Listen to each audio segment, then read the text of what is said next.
Compañía aquí en Radio Francia Internacional en los estudios de París con Emilio Lovera, humorista, hombre y de los 1000 personajes venezolanos. Y te encuentras aquí, Emilio, en París para un show que se llama La Piñata Latinoamericana, que ha dado un poco la vuelta en muchas ciudades y va a haber una sola, única presentación aquí en París de esa piñata latinoamericana. Yo quisiera que me hablaras de ese espectáculo, ¿qué es esa piñata latinoamericana? Bueno, efectivamente, la piñata latinoamericana es una rutina de stand-up, como le llaman stand-up comedy, que se hizo hace un año ya para la televisora Comedy Central. Ellos me pidieron un espectáculo especial. Yo tenía en preparación que hablar sobre la costumbre de la piñata, cosa que me parece muy extraña y cada vez que pasa el tiempo más extraño me parece. Esto se popularizó bastante en internet y me dio la impresión de que me habían entendido mucho argentinos y mexicanos que entender las otras regiones de Sudamérica, sobre todo. Entonces decidimos, mi manager y yo, poner esto a girar en los sitios donde pensamos que hay venezolanos. Eh, pues París se comunicó con nosotros y pudimos traer la piñata aquí para enseñarle no solamente a los venezolanos el daño que le hace la piñata al latinoamericano, sino a los franceses que por si acaso se les ocurre adoptar costumbres latinas. Y porque hablas de daños y cuando uno piensa en piñata, piensa en la infancia, piensa en darle golpes con un palo a Bueno, ese mire, muñeco de colores que además cuando se rompe lo que trae es juguetes y parece caramelos. mentira que una madre que es lo más sagrado, que es lo más perfecto, que es la persona en hacerle daño a su hijo, sea la que promueve una piñata, que es algo, para empezar, violento, algo realmente violento. Está prohibido en Estados Unidos y están vigilantes las personas que viven en regiones pobladas por venezolanos de impedir que hagan las piñatas. Para empezar, yo te voy a dar ciertos tips. Cuando tú le preguntas a tu hijo quién es su héroe, quién es la persona de dibujos animados que él admira. Por lo general son personajes creados para el adoctrinamiento, si se quiere decir, del niño en lo que a la diferencia del bien y el mal se refiere. Entonces ya se sabe que Batman es un justiciero, una persona que defiende a los débiles, a diferencia de sus enemigos como el Pingüino, el Guasón y Gatúbela, que son los malos, son los perversos, son los que hacen la maldad. Sin embargo, es Batman la figura de la piñata a la que le van a reventar a palo. Es la que la van a golpear hasta destrozarla y hasta abrirla para sacarle todo lo que tiene dentro. Entonces, esto lo ve el niño y no lo ve la madre. Por eso es que hay niños que se oponen a darle palo a la piñata. Esto, por otra parte, cómo ven la violencia los dueños, los productores de esa figura. Por ejemplo, ¿qué culpa tiene Mickey Mouse de lo que a ti te pase y de tus problemas? O sea, ¿por qué la vas a pagar con él? Yo Además que se el lo pongo. personaje de la piñata es el personaje que está en ese momento en una película que está de Por moda. supuesto, es el héroe del niño y el niño está expuesto pues a todas las cosas infantiles. Por otra parte, yo les pregunto a los norteamericanos, a los venezolanos, les pregunto, si tú fueras a Norteamérica y fueras a una piñatería, ¿te gustaría ver las figuras como Simón Díaz, Simón Bolívar o tus héroes y ver a niños norteamericanos reventando a palo a Simón Bolívar o a Simón Díaz, por ejemplo, para poner un símbolo venezolano? Todo el mundo coincide que no. Entonces ahí es que entienden que Superman es un símbolo norteamericano y hasta la sirenita, o sea, todos estos personajes de dibujo animado que eligen los niños son personajes, por lo menos no son facturados en Venezuela. Ujú. Y ahora esa piñata de la que tú nos hablas, ese hecho violento, pero que todos disfrutamos cuando fuimos niños, ¿cómo se traslada a tu Pero es que, espectáculo? es que ahí está el error. No todos disfrutamos de la piñata Ah, tú cuando no las fuimos. disfrutas. No, a mí no me gustan las piñatas. A mí me parece que la piñata debería ser el enemigo. el que se le dé palo. O sea, si la gente hiciera, bueno, vamos a hacer la piñata de Batman, todo va a ser decorado de Batman, va a venir un tipo disfrazado de Batman, la torta no va a ser de Batman porque no la vamos a picar. Pero el guasón es la piñata, el pingüino es la piñata. A ese es el que hay que castigar a palo en la piñata. Eso sería lo lógico, lo normal. Entonces a mí me parece que los niños no lo disfrutan, las madres sí lo disfrutan. Bueno, y te hacía la pregunta, tu espectáculo, ¿cómo se traslada eso que tú nos estás contando a un espectáculo que tú quisieras que la gente de toda América Latina entienda? Esto es un espectáculo de stand-up, o sea que tal cual lo estoy haciendo aquí, lo hago en el escenario. O sea, trato de explicarlo. Por supuesto que no lo puedo adelantar todo, pero muchas cosas que suceden en la piñata también definen un poquito el carácter de ese niño cuando sea grande. Las cosas a las que la madre la obliga. Las fiestas venezolanas, que cuando terminan con policía, con golpes, con choques y borrachos, la gente dice, es que fue muy buena. Es que estuvo muy buena. Cuando no hay ninguno de estos eventos catastróficos, entonces, no, bueno, una fiesta normalita ahí, no pasó nada. Tiene que haber algo Tiene que haber un desastre violento. Exacto. Emilio, quisiera que nos hablaras un poco también de tu trayectoria, porque es la primera vez que efectivamente te presentas aquí en París con esa piñata latinoamericana que nos habla a todos los países de América Latina, pero en realidad tu trayectoria ha sido muy local en Venezuela y con el día a día político, social, económico del venezolano. Háblanos un poco de eso. Además, hace pocos años marcaste las conciencias venezolanas con una serie de animación que se hizo en Venezuela, que se llamaba La Isla Presidencial, que además tuvo un éxito grandísimo en Internet y donde todos esos presidentes latinoamericanos tenían una sola voz y esa voz era la tuya, tú imitabas a todos esos presidentes. Bueno, sí, en realidad Venezuela, a pesar de que no es un país con una población grande, impidió que yo saliera al exterior. Durante los primeros años de carrera en televisión y en espectáculos públicos, yo siempre me mantuve ocupado entre la televisión, la radio, los espectáculos, los eventos, los comerciales. Y de hecho, para salir de Venezuela no había ningún incentivo. Puesto que a mí me decían, mira, para que trabajes en Miami. Y yo, oye, ¿qué día? Ese tal día. Bueno, ese día estoy en Valle de la Pascua. Y por otra parte, Miami no me va a pagar más que Valle de la Pascua, porque en aquel momento el dinero, había una paridad. O sea, yo recuerdo que yo llegaba a cobrar más o menos lo mismo En dólares. en dólares que en bolívares. No había dificultades para el cambio. Entonces, nunca me interesó. Siempre estaba demasiado cómodo en Venezuela. Una vez que suceden los cambios políticos que tienen a Venezuela en donde está en este momento, pues empezó un éxodo masivo de venezolanos hacia el exterior, se ubicaron estratégicamente, casi siempre buscando las grandes ciudades. Los primeros destinos fueron España, Estados Unidos y Colombia, luego Portugal, Panamá, Chile, Buenos Aires, bueno, Argentina. Los lugares petroleros fueron poblados por la gran cantidad de ex PDVSA. Esa gente se fue a Noruega, a los países árabes, a Canadá. Entonces, a partir de ahí, los emigrantes empiezan a reclamar productos de su país. Como todo emigrante, pues nosotros llegamos a tener cantidades de aceite de oliva, era por la cantidad de españoles que estaban allá. O sea, llegaba cualquier cantidad de marcas de pasta porque había mucho italiano y todas esas cosas. Entonces, ahora estos venezolanos están enseñando al mundo a comer arepas, pero para ello reclaman la harina pan, reclaman el queso blanco, reclaman las bebidas nacionales. Posteriormente empiezan a reclamar la música. Entonces quieren oír la música venezolana o la que se cree venezolana, que es arpa, cuatro y maraca. Y quieren llevar a Guaco, quieren llevar a Oscar de León, quieren llevar a los símbolos venezolanos. Y después piensan en el humor. Entonces, en el humor buscan lo que ellos vieron de niños en la televisión o después de adultos en los espectáculos en vivo, y ahí es donde entro yo. Entonces, al empezar este reclamo, ocurrió una demanda extraordinaria que coincide con el deterioro económico de Venezuela, con lo cual era mucho más digamos, rentable salir a trabajar un fin de semana afuera que quedarse un mes en Venezuela trabajando.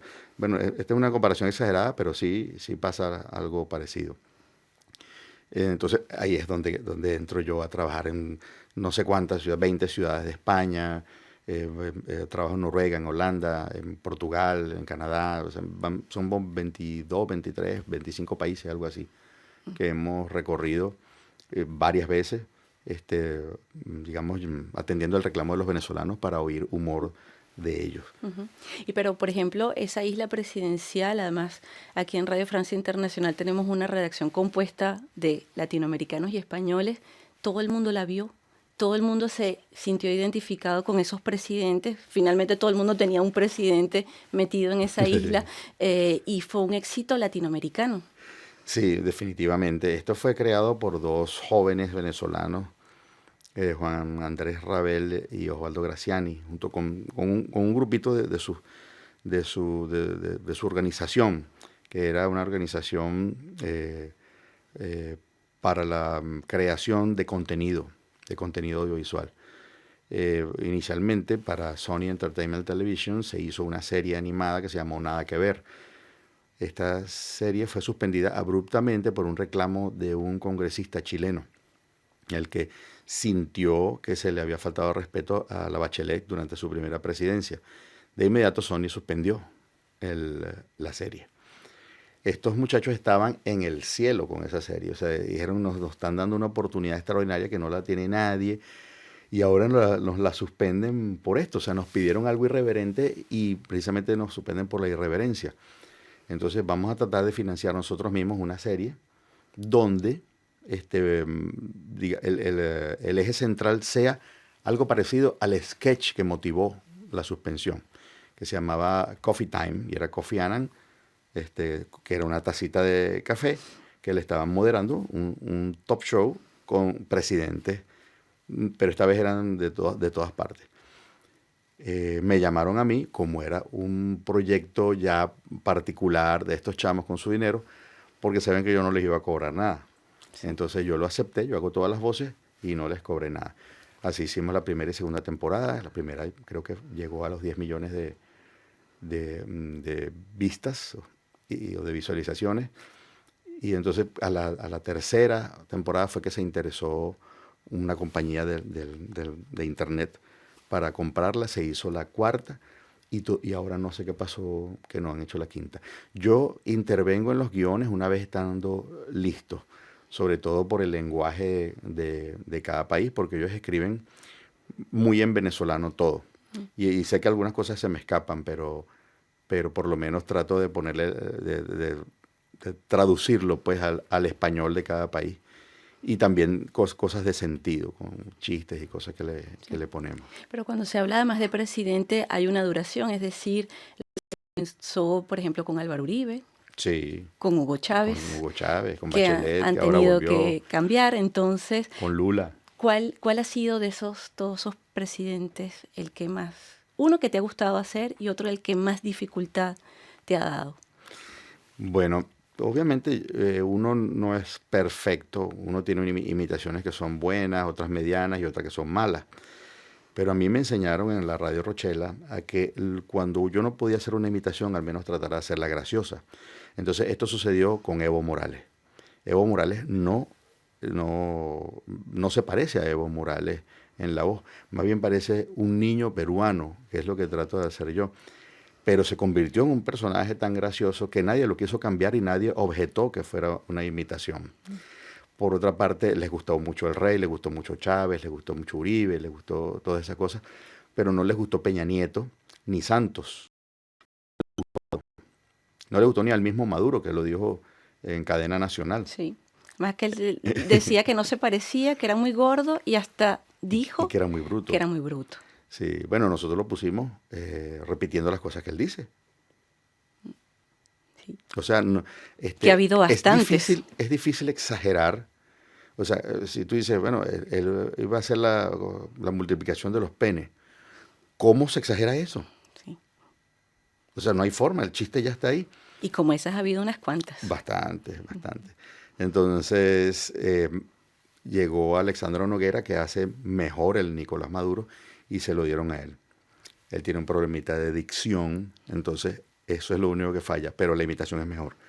Pero una mujer, por ejemplo, Cristina Kirchner, No, bueno, yo la hice lo mejor que pude. ¿no las puedes recordar? A ver. Sí, bueno, acá nosotros, la gente dice que yo lo único es de mi físico, pero claro, ¿cómo voy a salir al balcón del pueblo con esta cara? O sea, se está haciendo la nación, estamos construyendo la nación y uno se le bajan los ojos.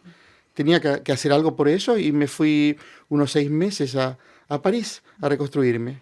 Y ahora, Emilio, no te acuerdas, no tienes un poco de tristeza de no tener ya a Chávez. Ellos lo sacaron hasta en Fantasma en las otras temporadas. O sea que Chávez ¿No nunca la dejó de salir. extrañas? Mira, en una de las rutinas que yo hacía, yo decía que el venezolano siempre pensaba que estaba en el peor momento de su vida y en el peor momento de la historia de Venezuela. Cuando teníamos presidentes alternativos de cada 5 años, uno despotricaba del que estaba y alababa al que se fue, por lo general. O sea, pasaba Luis Herrera y mientras estaba, uno decía que es una porquería de presidente, cómo era posible, qué sé yo. Pero cuando pasaba, entonces no, él no era tan mal, cosas buenas. Entonces, una vez que pasa el presidente Chávez, la gente dice, bueno, este sí es verdad que ha sido lo peor que ha pasado por Venezuela. Es muy difícil que venga alguien peor. Efectivamente se comprobó que sí se puede. Sí se puede ser peor siempre. Siempre la situación puede empeorar. Lo difícil es hablar bien en ese momento del anterior, porque es demasiado malo, pero no había forma. Sin embargo, yo lo que digo es, bueno, por lo menos aquel hablaba mejor inglés, Ujú. Pero porque decía Mr. Danger, él decía Mr. Danger. Pero este dice Mr. Danger, ¿verdad? Sí, ¿no? Aquí estaba, pues. Estamos todos, pues. Estaba, aquí vamos a poner Wi-Fi. Aquí para que todo el mundo tenga Wi-Fi, el pueblo.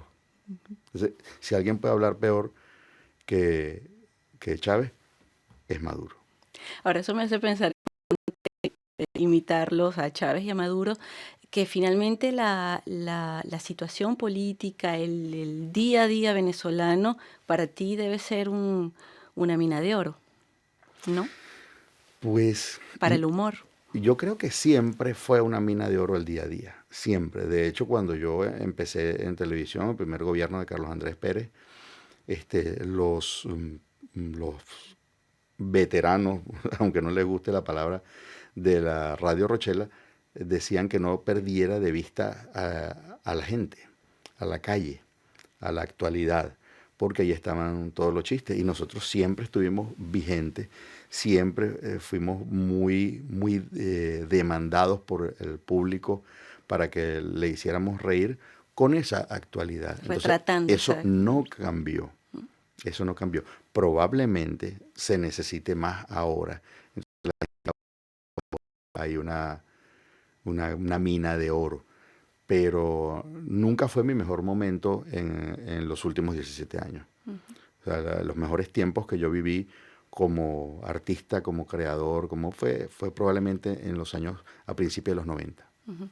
Emilio, pero tú sigues haciendo humor, sigues haciendo humor en Venezuela y habría que recordar efectivamente que el humor, la oposición y esa oposición humorística también ha sido objeto de censura, de ataques desde el gobierno y tú has sido particularmente uno de esas víctimas con espectáculos que se te han cerrado o puertas que se te han cerrado para tu trabajo.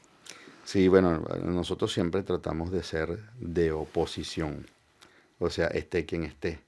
De hecho, en una oportunidad antes de que Chávez alcanzara el poder, hicimos, y con Caldera, con Rafael Rafael Caldera, Caldera. en este momento pues hacemos parodias con quien sea todavía. Lo logramos hacer, somos atacados por el gobierno de alguna forma. El gobierno está muy pendiente de la crítica internacional sobre la libertad de expresión en Venezuela y por eso trata de disfrazar estos ataques. Por ejemplo, si yo salgo, si esta entrevista la llega a oír un chavista y me oye hablando lo que estoy hablando aquí, pues probablemente ese mismo día vaya el ente recaudador de impuestos a mi casa a revisarme el año 2011, Fiscal. por ejemplo. Entonces que le dé todo lo del 2011, donde van a encontrar que hay una coma mal puesta o que hay una O subrayada, y entonces me va a acarrear una multa, la máxima multa que pueda acarrear eso por la momento. O en otro caso van a buscar en mi agenda cuáles son mis próximos espectáculos y van a esperar el mismo día en la mañana para cerrar el local. Pero es una censura disfrazada Eh, eh, contra ti, pero también contra teatros, contra canales de televisión, etcétera. exacto, ya no tenemos canales de televisión libres donde uno pueda ejercer. De hecho, los que pudieran quedar, que son Televen y Venevisión, capaces de contratar un espectáculo como el mío, o como el de Laureano, o como el de Luis Laureano Chatén, Márquez. pues simplemente no lo hacen. Ujú. Ellos saben que no deben. Sí, tendríamos que recordar además, ahora que tú hablas de eso, recientemente Raima, por ejemplo, una gran caricaturista que trabajaba en el Universal, se quedó sin trabajo hace unos días. Un gran periodista, César Miguel Rondón, se vio obligado también a cerrar su programa de radio, sencillamente Sí, por la crítica que le puede hacer. sí, bueno, él simplemente hizo una entrevista al alcalde De de Cúcuta. Cúcuta. Y el señor alcalde de Cúcuta dijo todo lo que, lo que quiso decir. Y bueno, la pagó fue César Miguel. Entonces, bueno, pero ellos utilizan esto, pero nosotros seguimos trabajando. Eh, Justamente esa era mi siguiente pregunta. ¿Cómo abordas tu trabajo a pesar de todos estos ataques? Finalmente son ataques contra ti, contra las personas que desean contratarte para un espectáculo. ellos, ellos saben que uno no se va a callar por ahora. El humor está entre ser castigado o no. Ellos no se ven bien cuando se castiga un humorista. Un gobierno no se ve bien cuando trata de aplastar a un payaso. O sea, se ve bien cuando aplasta una invasión, cuando una amenaza externa que va que puede dañar o perjudicar a la población o al territorio. No se ve bien. Entonces ellos tratan de evitar, digamos, que se vea, El que ataque se note frontal. el ataque frontal a un humorista. Luego uno tiene que seguir trabajando porque esa es la vía, aunque mi línea no es el exclusivo humor político.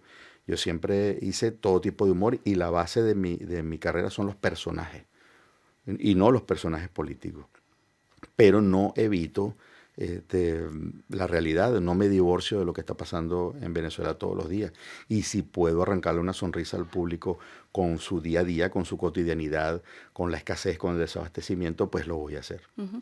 Justamente en esa situación en la que se encuentra en este momento Venezuela, con una grave escasez de alimentos, una grave escasez de medicinas, un problema de inflación enorme, que además ubica a Venezuela en el país con más inflación en el mundo, con una inseguridad desbordada.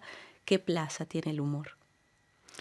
¿Qué lugar? Bueno, eh, así como la gente va evolucionando junto con la inseguridad, va evolucionando junto con el desabastecimiento, esta evolución le proporciona herramientas para subsanar todas estas deficiencias. Por ejemplo, ya es difícil, pues, en un teatro libre, en un sitio accesible y público, trabajar por diferentes razones. No solamente porque el gobierno te lo vaya a impedir, sino por la inseguridad, por ejemplo, y por los costos. Entonces, nosotros adoptamos los teatros de los colegios privados, De los colegios. de los colegios religiosos, con los que todavía no se han pronunciado, pero seguramente lo harán pronto. Pero en estos colegios abren sus teatros, resulta que son descubrimientos, porque son auditorios que se utilizan solamente para las graduaciones y resulta que tienen 1000 butacas y una acústica excelente y tienen equipos y cosas así. El auditorio de Emil Friedman todo el mundo quisiera trabajar ahí por el tamaño y lo acústico Además que tiene buena que acústica, está exactamente. diseñado. Entonces se abren esto y el público los busca porque puedes entrar al colegio en tu automóvil y salir. perfectamente, con lo que te garantiza un poquito la seguridad. Al igual el Santa Rosa de Lima, al igual el Teatro Loyola, al igual ese tipo de teatros. Entonces, ahí seguimos trabajando, ahí seguimos haciendo. Por supuesto que es un negocio que les viene al dedillo a los curas o a las monjas de allí, porque un teatro que lo tenían allí simplemente para algo, pues se convierte en el sostenedor del colegio cuando no hay clases, puesto que a los colegios privados también se les presiona con las tarifas y todas estas cosas. Entonces, Y a ti digamos te que da, te permite dar salida a tu creatividad. y una tribuna para dirigirme a la gente. Ujú. Ya para terminar esta entrevista, Emilio, quería preguntarte qué respuesta has tenido justamente de esta diáspora venezolana a la que has visto en los últimos meses, desde el año pasado, más específicamente con esta piñata latinoamericana que traes a París. ¿Cuál es el retorno de esos venezolanos que en los últimos tiempos han tenido que emigrar y que consiguen con tus palabras, con tu espectáculo, con tu humor, un poquito de esa Venezuela que dejaron atrás? Bueno, obviamente yo soy parte de la Venezuela que ellas no quisieron dejar. Y una vez que se adaptan en el nuevo país, encuentran que todos los países tienen sus bemoles, por decirlo así. Tal vez lo que parezca invivible no lo tienen. O sea, por lo general la gente no se va a mudar de Venezuela para Nigeria. O sea, se mudan para los sitios o que siempre han querido vivir ahí por alguna razón o que les garantizan la seguridad, que les garantizan Trabajo. el trabajo, el abastecimiento y todas estas cosas. Hay cierta irresponsabilidad por algunos venezolanos que se van sin saber a dónde y sin tener nada. Entonces no la pasan bien en el nuevo lugar. Hay una cosa con la que hay que luchar cada vez que tú sales de tu país, que es ser extranjero, cosa a lo que los venezolanos jamás nos acostumbramos. El venezolano fue un viajero incansable porque era millonario, porque tenía mucho más dinero que cualquier venezolano tenía más dinero en el bolsillo que cualquier otro latinoamericano. Entonces podía tomar un avión e irse a Miami, hacer mercado y regresar. No estoy hablando de que toda la población lo hiciera, pero sí parte de ella tenía cómo hacerlo. Y pues ahora este deterioro ha hecho que descubramos lo que fuimos, lo que éramos. Y cuando empezamos a practicar el emigrante en otros países, nos damos cuenta de lo que pasaron los emigrantes en Venezuela, no solamente para salir, sino para adaptarse. Nos damos cuenta de los problemas del idioma, del trabajo. Ese momento cuando un natural del país te dice, ¿por qué tú vienes a ocupar una plaza que puede ser ocupada por un paisano mío, por un compatriota mío, y por qué te la tengo que dar a ti? Entonces, a veces hay cosas que son rudas, como para decir, ¿qué hago yo aquí? Y me parece además que esa temática ha tenido un lugar en tus espectáculos de ese venezolano que sale a ganarse la vida a otro lado. Tiene muchas ventajas el venezolano, muchas ventajas. El venezolano es una persona muy alegre, es una persona que ataca con optimismo todos los trabajos, una persona que se levanta con una sonrisa, es una persona que siempre está pensando en la fiesta, una persona que siempre está pensando en la diversión y la alegría, aunque trabaje. Se supo combinar esas cosas. A veces a ciertos extranjeros les incomoda, o sea, cuando hablo de extranjero hablo de cualquiera que no sea venezolano, les incomoda ver a un venezolano que esté trabajando alegre, o sea, debería estar triste y serio por el hecho de estar trabajando. Entonces sorprende que el venezolano sea así. Y bueno, yo te despido con una sonrisa también muy venezolana. Muchísimas gracias, Emilio. Y me parece que ese espectáculo que se va a dar mañana aquí en París, jueves 8 de octubre a las 8 de la noche en el Teatro Adiar, ya está vendido completamente. Así que muchas ganas, yo creo, tienen los venezolanos de escucharte. Seguramente, y yo de dirigirme a ellos. Muchas gracias. Recuerdo que cuando era niño había un radio gigante de madera en casa de mi abuela y se oía Radio Francia. Oh, qué maravilla. Muchas gracias. O sea, que nos escuchabas a nosotros desde Sí, de París. alguna forma. Muchísimas gracias, Emilio. Pues aquí esta casa está abierta siempre para ti, muy amable. Muchísimas gracias.